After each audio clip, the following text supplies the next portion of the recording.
Hello everyone, welcome to our live online classes. This is Praveen here. HP TET previous year questions को लेके ये series हम लोग continue कर रहे हैं और के 4 चैप्टर लास्ट यूनिट क्लास +2 से है और उसमें चारों के चारों चैप्टर को इंक्लूड करके ही ये वीडियो है। पार्ट 1 में हमने 25 क्वेश्चन कंप्लीट कर लिए हैं यहाँ तक और अब जो है 26 के आगे जितने भी क्वेश्चन हैं उनको आज कंप्लीट करेंगे। इकोलॉजी आज कंप्लीट हो जाएगा, इसके बाद हम +1 की बायोलॉजी की तरफ मूव ऑन करेंगे। वहां से सबसे पहला चैप्टर मैंने एनिमल किंगडम का लिया हुआ है। एनिमल के बाद प्लांट किंगडम, कुछ बायोलॉजिकल क्लासिफिकेशन के क्वेश्चन होंगे, देन अदर जो भी चैप्टर्स होंगे उसको हम उनके सीरियल वाइज करेंगे। जिस तरह से चैप्टर है उसी तरह से एंड तक ह्यूमन फिजियोलॉजी लास्ट पोर्शन उसमें रहता है। स्टूडेंट्स, ये वीडियोस काफ़ी ज़्यादा सर्च करने के बाद बनाया जा रहा है क्योंकि बहुत सारे पेपर है 2012 से लेके 21 तक के पेपर और जो कुछ ईयर्स में सिर्फ जो है 15 वाला पेपर, 12, 13 और 15 और 17 वाला, इसको छोड़ के हर बार दो पेपर हुए हैं। तो डबल हो जाता है, पेपर का नंबर डबल हो जाता है और पेपर को एक एक क्वेश्चन देखना कि कौन सा किस चैप्टर से मैच कर रहा है उसको निकाल के लिखना, देन फिर उसकी आंसर की बनाना, ये बहुत ऑर्गेनाइज करके चीज़ें बनानी पड़ रही हैं मुझे और इसमें थोड़ा सा टाइम भी लग रहा है। तो बहुत ही मेहनत से मैं ये चीज़ें कर रही हूँ। आप लोगों से रिक्वेस्ट है कि आप वीडियो को एटलीस्ट लाइक कर दीजिए और आप अगर कमेंट करते हैं तो मुझे भी मोटिवेशन मिलता है। आप लोग कमेंट करा करिए जो भी आपको, अगर आपकी कोई रिक्वायरमेंट है उससे रिगार्डिंग, आपको वीडियो कैसी लगती है उसके रिगार्डिंग, या फिर anything else that you want. और इसके साथ अगर आप चैनल पे नए हैं तो चैनल को सब्सक्राइब कर लीजिए, नोटिफिकेशन आइकन का जो बटन है उसे ऑन कर लीजिए ताकि हर नोटिफिकेशन आपको टाइम पे मिले। चलिए शुरू करते हैं। फर्स्ट क्वेश्चन और 26 पार्ट 2 इकोलॉजी का है, that is acid rain is caused by increase in the atmosphere concentration of। इनमें से कौन से ऑक्साइड की कॉन्सेंट्रेशन बढ़ने से एसिड रेन जो है उसे कहा जाता है? तो ऑप्शन ए SO2 और NO2 की जब कॉन्सेंट्रेशन रेन में ज्यादा होती है तो उसे एसिड रेन कंसीडर कर दिया जाता है। नेक्स्ट क्वेश्चन है the Audible range of human ear, यहाँ पे इसका सी ऑप्शन सही हो जाएगा, 20 हर्ट्ज टू 20,000 हर्ट्ज। कई बार यहाँ 20,000 हर्ट्ज की जगह अगर दूसरी unit that is 20 kilo hertz भी लिखा हुआ हो सकता है, तो ध्यान दें कि क्या लिखा हुआ है, 20 हर्ट्ज टू 20 किलो हर्ट्ज भी हो सकता है, तो दोनों सही होंगे। नेक्स्ट क्वेश्चन है the soil suitable for growing cereal are, फसल को उगाने के लिए सबसे सुटेबल सॉइल कौन सी मानी जाती है? ऑप्शन डी यहाँ पे करेक्ट हो जाएगा, क्ले और लोमी सॉइल जो है सुटेबल मानी जाते हैं। नेक्स्ट क्वेश्चन, इस चैप्टर के कुछ जनरल से क्वेश्चन भी हैं, ठीक है, इसलिए इजी है इकोलॉजी। मैंने आपको पहले पिछले पार्ट में भी बताया कि इकोलॉजी पढ़ने के लिए आप एनसीईआरटी को भी गो थ्रू करेंगे तो आप उसको मतलब एक बार रीड करके हो जाएगा, ठीक है, टफ चैप्टर नहीं है। Rain gauge is instrument use to measure the, तो यहाँ पे रेनफॉल कितना हो रहा है उसको मेजर करने के लिए यूज होता है। एनसीईआरटी में यहाँ पे कुछ डायग्राम या फ्लो चार्ट जैसे कुछ दे रखे हैं, वो मैंने लास्ट में पिक्चर्स ऐड करी हैं, उससे मैं आपको क्वेश्चन बता दूंगी कि इस तरह से क्वेश्चन आ सकते हैं। तो पहले हम प्रीवियस ईयर क्वेश्चन, देन जो एडिशनल क्वेश्चन हैं जो कि डायग्राम से एनसीईआरटी से निकल के आएंगे वो मैं लास्ट में आपको इस वीडियो में बता दूंगी। नेक्स्ट क्वेश्चन है discoverer of the ecological pyramid is, यहाँ पे इसका सही आंसर हो जाएगा option A Charles Elton. Elton ने जो है जो इकोलॉजिकल पिरामिड्स हैं, ठीक है, मैंने आपको बताया था ये जो है अपराइट पिरामिड होता है, इस तरह से अगर होगा तो वो इन्वर्टेड होता है।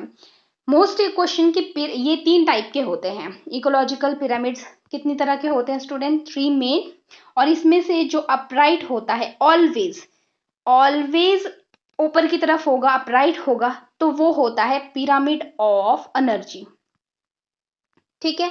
और इसके अलावा 2 और कौन टाइप है? दूसरा टाइप आता है स्टूडेंट पिरामिड ऑफ बायोमास, फिर आता है आपका third one pyramid of number.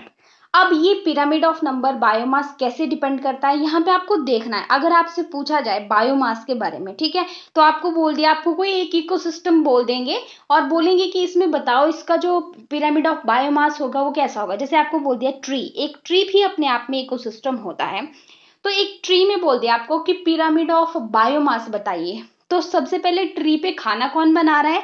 Producer सबसे नीचे आएंगे, तो प्रोड्यूसर तो वो ट्री ही है, और उस ट्री पे सबसे ज्यादा वजन, बायोमास का मतलब है मास, वजन किसका ज्यादा है? ट्री का ही होगा, तो सबसे ज्यादा वजन उसका होगा। उस पे जो है अगर क्या रहते हैं, बर्ड्स रहते हैं, तो बर्ड्स का नंबर हमने लिख दिया। बर्ड्स का वेट, एक्चुअली नंबर नहीं, यहाँ पे बायोमास की बात कर रहे हैं, वेट लिख दिया। उनसे ज्यादा बर्ड्स छोटे छोटे जो कीट पतंगे उस पे होंगे, इंसेक्ट्स होंगे, उनको खाएंगे, तो कुल मिला के सारे इंसेक्ट को भी इकट्ठा कर देंगे तो बर्ड्स से भारी नहीं होंगे, तो उनका नंबर और उनका बायोमास और रिड्यूस हो जाएगा। मतलब इसका जो ये पिरामिड आएगा, शेप इस तरह से आएगा। और अगर मैं ट्री इकोसिस्टम के लिए, ये तो हो गया बायोमास वाला, अगर सेम बोल दें कि ट्री ही इकोसिस्टम है, लेकिन अब आपको बताना है कि नंबर वाइज जो है कैसी शेप होगी पिरामिड की। तो अगर नंबर के लिए देखें पिरामिड, तो नंबर ट्री का तो एक ही है प्रोड्यूसर, तो एक ट्री जो है सबसे छोटा आ गया। फिर अगर मान लो इंसेक्ट्स का नंबर, ट्री के बाद कौन आता है, दूसरा बर्ड्स हमने लिया था, बर्ड्स का नंबर थोड़ा सा बढ़ जाएगा ट्री से, फिर इंसेक्ट्स और बढ़ जाएंगे, तो इसकी शेप जो है कम से ज्यादा हो रहा है। ट्री एक था और बढ़ रहा है नंबर, तो ये जो है इन्वर्टेड इस तरह से आएगा। तो इस तरह से हम शेप डिफाइन करते हैं। पहले तो आपको समझना है कि किस इकोसिस्टम की बात करिए, उस इकोसिस्टम में खाना कौन प्रोड्यूस कर रहा है, फिर उसको उसका दूसरा ट्रॉफिक लेवल क्या है, तीसरा क्या है, और उसी पे आपको शेप निकालना है, इसका आ जाएगा। अगर ऐसा कोई क्वेश्चन आपको आ गया पेपर में, तो उसे सोच समझ के आपने करना है, जल्दबाजी में नहीं करना है। ठीक है स्टूडेंट्स, नेक्स्ट क्वेश्चन है, source of maximum sulphur is. Sulphur हमें ज्यादातर जो है वो रॉक से मिलती है, ऑप्शन सी यहाँ पे करेक्ट हो जाएगा। नेक्स्ट क्वेश्चन है, loudness of the sound that a person can withstand without discomfort is about। मतलब ऐसी साउंड जिसके मतलब किस रेंज तक है ना, किस रेंज तक हम उसे मतलब उस साउंड में कंफर्टेबल है, एक तरह से ऐसे मानिए तो 80 dB तक कंफर्टेबल होता है। 80 dB के ऊपर अगर साउंड चली जाती है, इस रेंज से ऊपर, तो नॉइस पोल्यूशन में कंसीडर की जाती है। नेक्स्ट क्वेश्चन है, विच प्लांट इंडिकेट पोल्यूशन। मैंने ये हाईलाइट भी करा है क्वेश्चन, ये क्वेश्चन 5 से 6 बार पूछा गया है स्टूडेंट, और पिछली वीडियो में हम इसको डिस्कस कर चुके हैं। लाइकन इसका सही आंसर होगा, और मैंने आपको बताया है कि लाइकन एसोसिएशन है एल्गी और फंजाई की। तो अब आप सोचिए, मैंने पिछली वीडियो में बताया कि जो एल्गल पार्टनर ऑफ लाइकन होता है उसे क्या कहते हैं, और फंगल पार्टनर को क्या कहते हैं, ये जरा सोचिए। माइकोप्लाज्मा यहाँ पे एक ऑप्शन में दिया हुआ है, इसे स्टूडेंट हम PPLO भी कहते हैं। ये किंगडम मोनेरा का मेंबर है, और स्टूडेंट ये एक ऐसा ऑर्गेनिज्म है जो सबसे छोटा है। सबसे छोटी लिविंग सेल भी इसे कंसीडर किया जाता है, और सबसे छोटा ऑर्गेनिज्म इसे कंसीडर किया जाता है, और ये विदाउट ऑक्सीजन भी सरवाइव कर सकता है। ध्यान दीजिए कि विदाउट ऑक्सीजन भी सरवाइव कर सकता है। PPLO की फुल फॉर्म होती है pleuropneumonia like organism, right. Next question है, first life on the earth was. तो देखिए स्टूडेंट, यहाँ पे जो ऑप्शन है ऑटोट्रॉफ, साइनोबैक्टीरिया, कीमो ऑटोट्रॉफ और फोटो ऑटोट्रॉफ, इन सब में जो है ऑप्शन सही नहीं दे रखी है, क्योंकि इसका जो आंसर होगा वो होगा कीमो हिट्रोट्रॉफ। क्योंकि जब जो है हम इवोल्यूशन की बात करते हैं और इसको कोरिलेट करते हैं लाइफ के साथ, तो जब दुनिया बनी थी लाइफ, क्योंकि क्वेश्चन पूछा गया था कि सबसे पहले अर्थ पे जो लाइफ आई थी वो कैसी थी, तो वो हिट्रोट्रॉफ्स थे। और कीमो हिट्रोट्रॉफ मतलब, कीमो वर्ड यूज हुआ है, कीमो हिट्रोट्रॉफ मतलब वो केमिकल से, ऐसे हिट्रोट्रॉफ जिन्होंने अपनी केमिकल से क्या करी थी, एक तरह से अपनी एनर्जी ली थी, फूड लिया था। तो क्या हुआ था, ऐसा माना जाता है कि दुनिया पे सबसे पहले सब्सटेंसेस आए, ठीक है, सब्सटेंसेस केमिकल्स जैसे कि शुगर, अमाइनो एसिड एटसेट्रा, वो फिर गैदर होने लगे और किसी दूसरे बायोमॉलिक्यूल की फॉर्मेशन हुई, और वहां से जो है वो उन मॉलिक्यूल से किसी लिविंग ऑर्गेनिज्म ने अपनी न्यूट्रिशन गेन करी थी, जैसे कि मिलर एक्सपेरिमेंट ने अपने केमिकल थ्योरी ऑफ इवोल्यूशन में जो है वो डिस्क्राइब करा था। इसी बेसिस पे जो है इस क्वेश्चन का आंसर जो होगा, ऑप्शन यहाँ पे सही नहीं है। ऑप्शन में HP टैट ने अपनी आंसर की में कीमो ऑटोट्रॉफ जो है वो यहाँ पे करेक्ट करा था, बट यहाँ पे कीमो हिट्रोट्रॉफ वर्ड आना था। ठीक है students, next question, which one is endangered species. ये भी मैंने हाईलाइट किया है, क्यों, क्योंकि क्वेश्चन ही गलत पूछा गया है। यहाँ पे क्वेश्चन जो है होना चाहिए था which one is not. Exactly मैंने इसको 2-3 बार क्रॉस चेक किया कि मैंने ही क्वेश्चन गलत नहीं लिख दिया हो, बट एग्जैक्टली यहाँ पे विच वन इज नॉट आना था कि इनमें से कौन सी नहीं है एंडेंजर्ड स्पीशीज।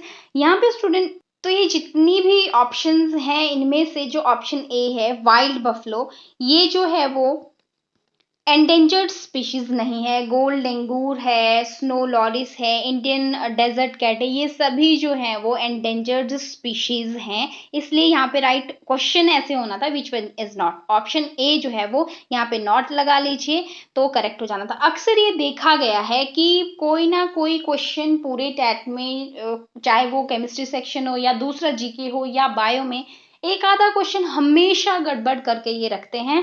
तो अभी जब पेपर होगा, मैंने पिछली वीडियो में भी ये चीज कही है आपसे कि मुझे जरूर वो हमारे नीचे दिए गए नंबर पे आप जरूर भेजें अगर कोई आपको ऐसा क्वेश्चन मिलेगा। उसके लिए ऑथेंटिक एनसीईआरटी प्रूफ हम आपको देंगे ताकि आपको हेल्प मिले, क्योंकि ऐसे क्वेश्चन में नंबर जो है मिल जाता है, लेकिन अगर ऑथेंटिक आप नहीं मेल करते हो, ऑथेंटिक चीज उन्हें मेल नहीं करते हो, तो वो नंबर नहीं देते हैं।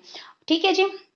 इसके लिए आप कुछ भी मतलब डिमांड रख सकते हो एक तरह से एचपी बोर्ड पे, क्योंकि पिछली बार भी ऐसा कुछ इशू हुआ था, हमारे स्टूडेंट्स ने ही केस जो है वो पटिशन एक दी थी और फिर उन्होंने क्या कहते हैं इसको न्यूज़पेपर में भी दिया था। आफ्टर रिजल्ट ये चीज हुई थी सारी, जब उन्होंने राइट आंसर का भी जो है वो मार्क नहीं दिया था स्टूडेंट को, तो ये चीज हुई थी ऐसे कुछ। ठीक है।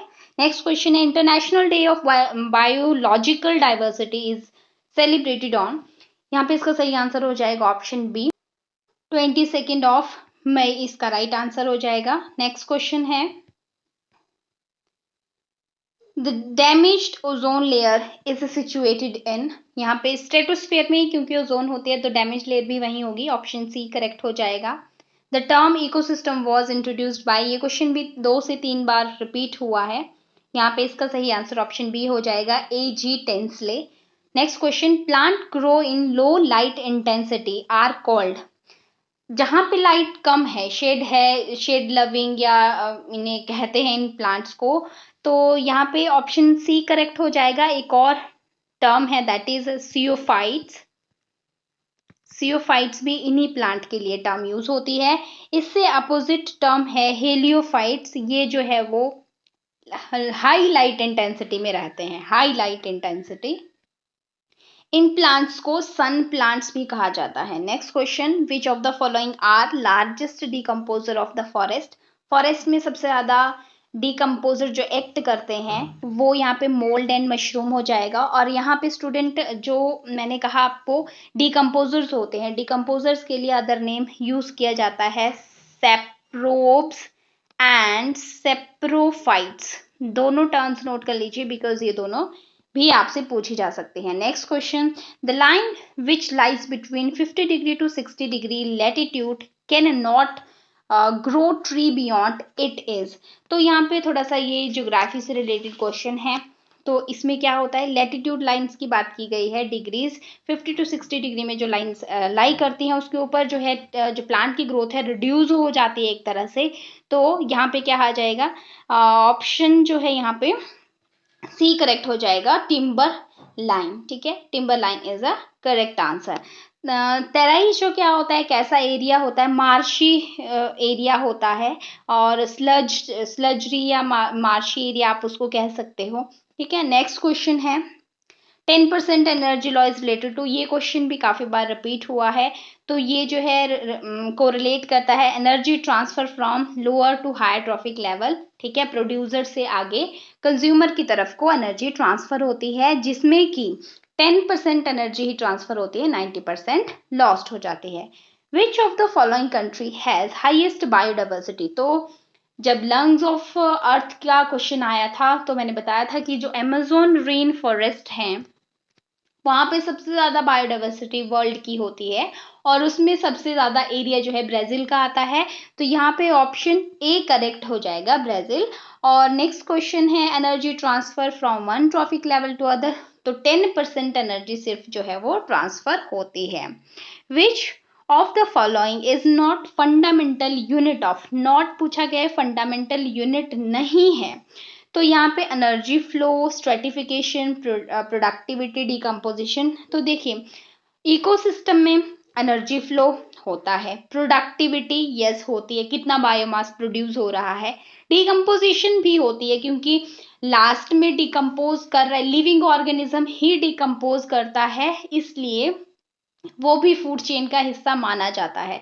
स्ट्रेटिफिकेशन क्या होता है? अरेंजमेंट, किस तरह से प्लांट जो है अरेंज्ड होते हैं। अब सिर्फ वो प्लांट से ही कोरिलेट कर रहा है, लेकिन इकोसिस्टम में लिविंग नॉन लिविंग सारी चीजें आती हैं। ऑप्शन ए यहाँ पे करेक्ट हो जाएगा। नेक्स्ट क्वेश्चन है सन प्लांट आर, सेम क्वेश्चन दूसरे तरीके से पूछा हुआ है।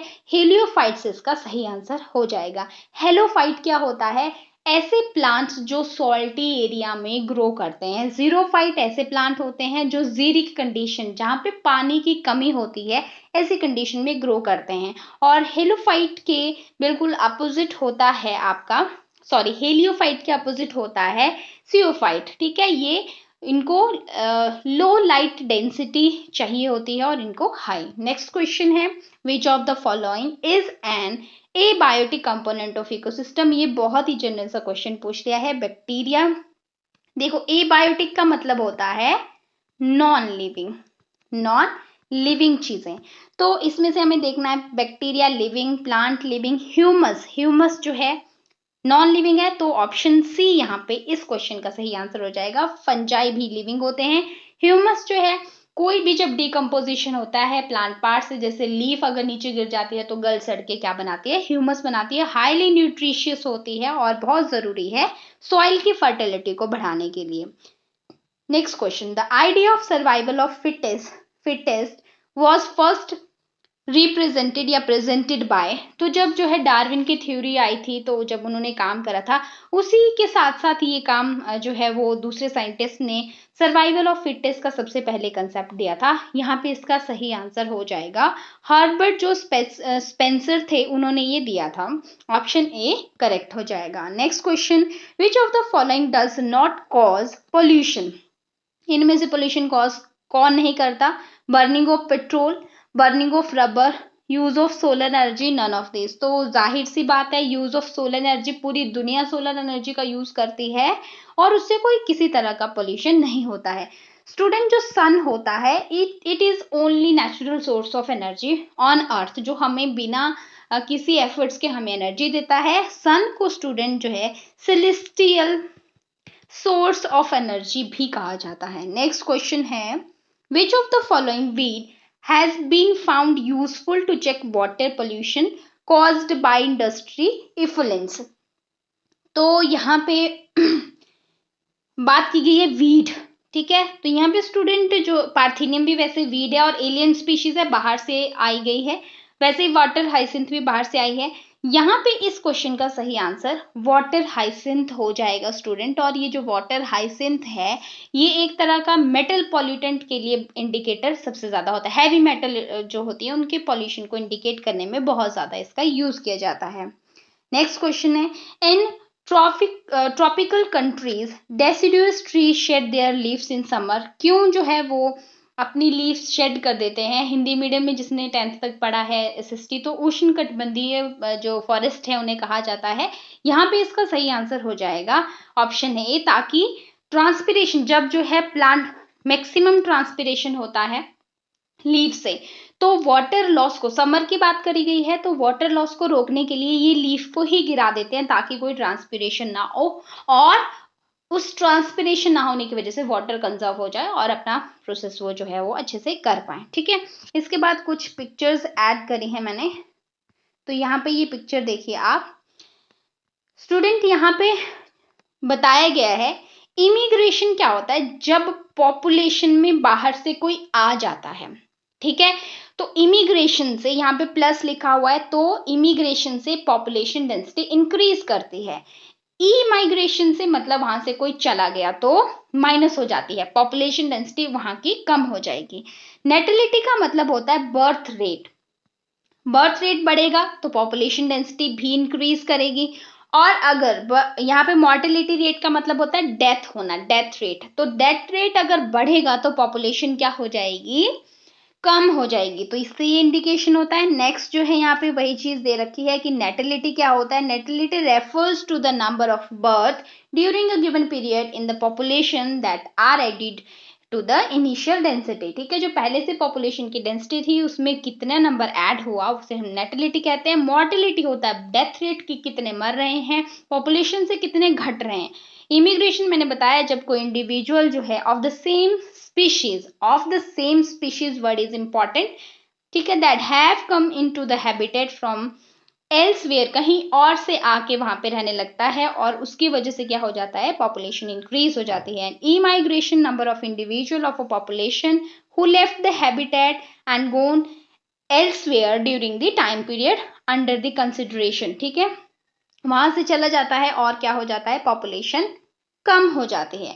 नाउ पॉपुलेशन इंटरेक्शन में ये टर्म्स बहुत इंपॉर्टेंट है, पूछी जा सकती हैं। देखिए मान लीजिए स्पीशीज ए है, यहाँ पे स्पीशीज बी है, दोनों आपस में रिएक्ट कर रही हैं और दोनों को एक दूसरे से फायदा हो रहा है, तो ऐसी इंटरेक्शन को हम म्यूचुअलिज्म कहते हैं। Mycorrhiza, lichens are very common example of this mutualism.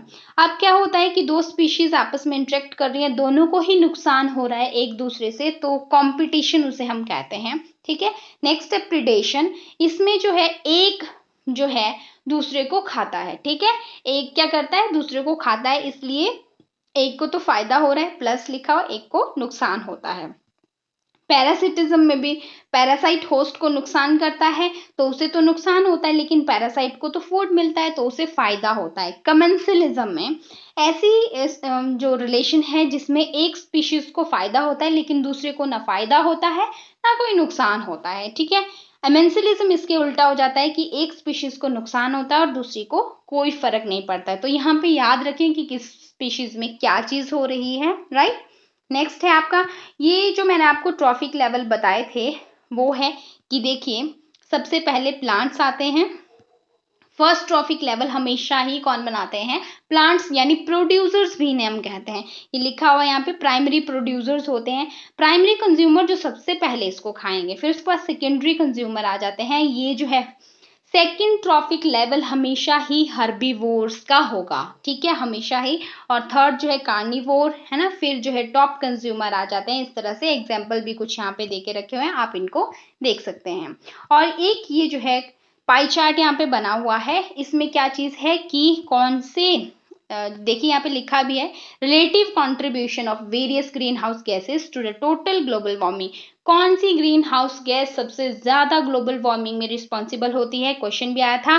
तो यहाँ पे कार्बन डाइऑक्साइड है उससे कम, 20% मीथेन उससे कम, CFC उससे कम, नाइट्रोजन ऑक्साइड, ठीक है। इस तरह से आपको ये ध्यान रखना है क्योंकि एनसीईआरटी की कटिंग है इसलिए वैलिड है, इंपॉर्टेंट है, आपको ध्यान में एकदम रखना है। ओके स्टूडेंट, सो ये थे आज का चैप्टर। और अब इसके बाद नोटिफिकेशन आइकन ऑन कर लीजिएगा। हम एनिमल किंगडम बहुत इंपॉर्टेंट, बहुत सारे स्टूडेंट्स इसमें कंफ्यूज होते हैं लेकिन हम इसको विद कंसेप्ट करेंगे, बहुत सारे एडिशनल क्वेश्चन आपको वहां से मिलने वाले हैं। तो आज के लिए इतना ही, मिलते हैं हम नेक्स्ट वीडियो में। Thank you so much for watching and have a nice time. Bye bye, take care.